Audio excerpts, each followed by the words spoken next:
د افغانستان د تکواندو فدراسیون مسؤلین وایي چې په تیرو 4 کلونو کې د یو لړ ستونزو له امله د تکواندو ملي لوبډله وپاشل شوه، خو په دې وروستیو کې دوی هڅې پیل کړي چې یو ځل بیا ملي لوبډلې ته پیاوړي لوبغاړي راټول او نړیوالو سیالیو ته آماده کړي. د تکواندو د ملي لوبډلې روزونکي وایي که څه هم کافي بودیجه نه لري خو بیا هم راتلونکو سیالیو ته تیاری نیسي.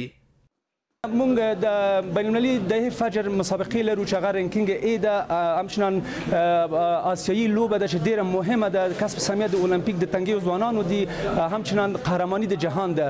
مونږ ورته ډیر آمادګي نیولې ده، خو مقصد دا وعده نشو ورکولای چې حتما مونږ مډال اخلو، ولی دا ولې شو چې حتما مونږ ښه نمایندګي د افغانستان لپاره کوو.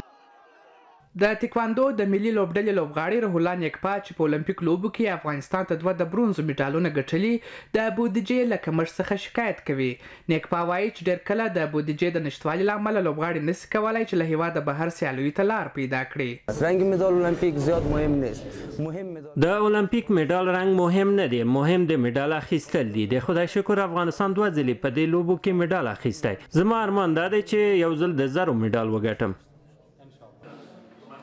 خو یو افغان سوداګر چې خپله هم د تکواندو لوبه کوي د دې لوبې د پرمختګ په نیت د یو کال لپاره د تکواندو د ځوانانو د ملي لوبډلې د خوراکي توکو لګښت پر غاړه اخیستی.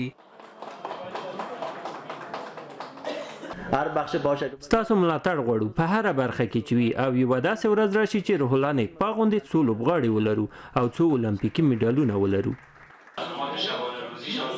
په ورته وخت کې د اولمپیک د ملي کمیټې سرپرست هیله لري چې تر دې وروسته به په فدراسیونونو کې روانې ستونزې پای ته ورسیږي. ما در 2016 نتوانستیم. موږ په کال 2014 کې ونه توانیدو چې اولمپیکي میډال وګټو. دا د هغه ستونزو له امله چې په ورزش کې پیدا شوي. هیله لرم چې په فدراسیونونو کې د ټاکنو له ترسره کېدو دا ستونزې هوارې شي او زموږ د لوبغاړو او اتلانو په منځ کې پراته خنډونه له منځه لاړ شي. د تکواندو فدراسیون د مسؤلینو په خبره په راتلونکي اونیو کې به د دې فدراسیون د مشرتابه لپاره ټاکنې هم ترسره سي.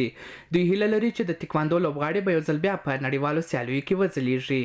حکمت سروش، د امریکا غږ آشنا تلویزیون، کابل.